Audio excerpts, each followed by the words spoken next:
The Isaiah Factor Uncensored starts right now.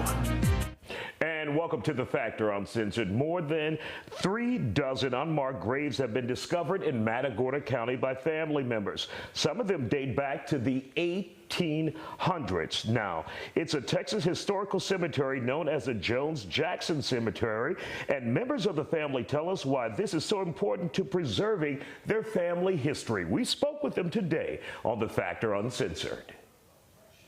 And we have some individuals who are connected to that cemetery joining us here on The Factor Uncensored. First of all, Mr. Morgan, let's start with you. Tell us a little bit about this history and what was discovered at this family cemetery. Sure. Thank you for having us. Well, the history of the cemetery is always family members buried there, including my grandfather.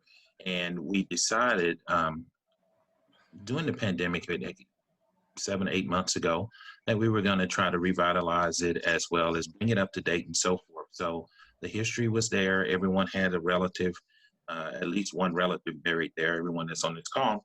And so we then started the process of getting it registered with the state as a historical cemetery. And that was the background and the factor moving forward. And now tell us the origin of the cemetery. Who initially started it? Who's buried there? Who are some of the first people buried there? Sure, I can do that.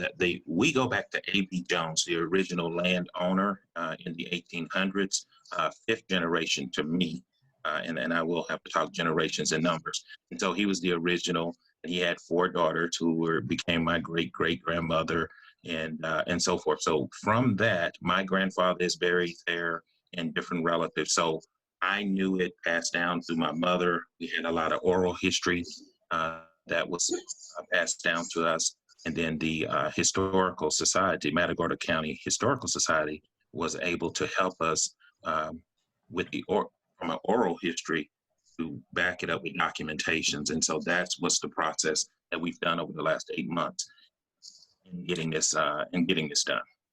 Now, Miss Jimmy White, you own the cemetery, or at least the property. How important was it to preserve this piece of history? I don't ever remember anyone not thinking of it as the most precious part of our heritage. We cleaned the weeds, we watered it sometime. We sometimes went out and put flowers on the graves, occasionally flags for the veterans. I lived on that property the first part of my life.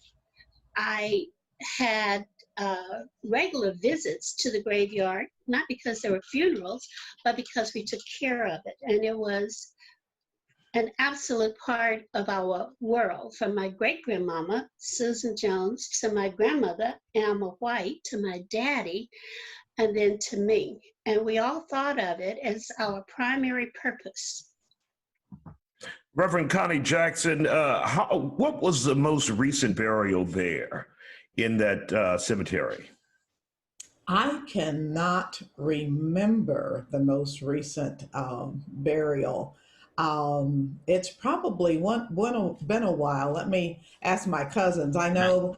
Well, I saw one in our earlier report from this weekend that showed as early as 1973, someone who was in the military there.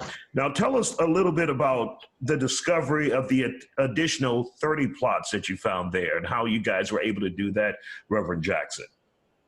Well, I will defer to Ty on that. Let me go back for just a moment. So 1991, my father was buried there. Okay, got it. Actually grew up in Pledger, so maybe 91 was the latest. But let me defer for the process used to discover those additional graves to my cousins, Ty and to Jimmy.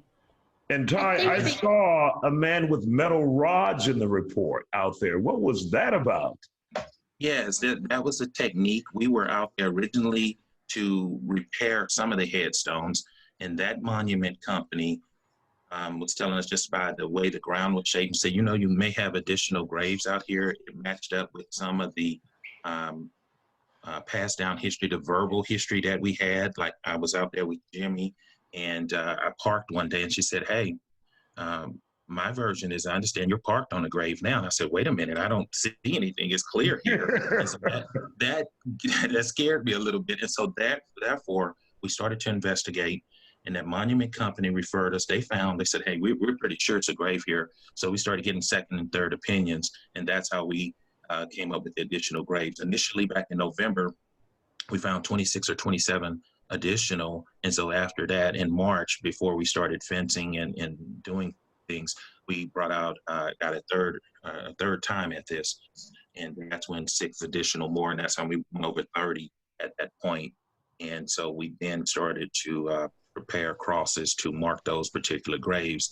We were asked, to make it look in symmetry with like Arlington and so forth. And then we said, no, we want to leave it as is because the graves, they don't line up perfectly, and we want it, and as they were, so we decided to mark them with the crosses. And they're not all lined up exactly, but we wanted to preserve it as it was. Well, good job to you all for preserving your family history.